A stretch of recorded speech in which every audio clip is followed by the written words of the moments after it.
So my area of interest is empathy and how we can apply that to our leadership roles today in the 21st century, right? Business is changing, and we find that employees are demanding more empathetic workplaces. And so a perfect example of this is Dan Price, he's the CEO of Gravity.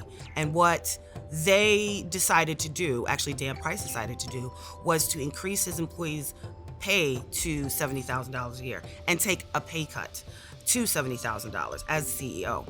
What he found was that his employees were more satisfied, that they were willing to work harder, more productive, and they were more collaborative.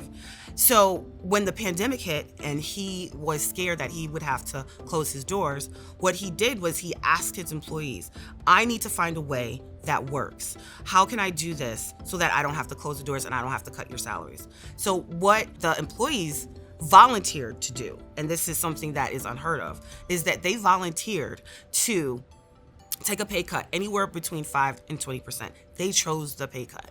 And what they ended up doing was they were able to not only keep their doors open, but thrive and succeed through the pandemic when other companies weren't.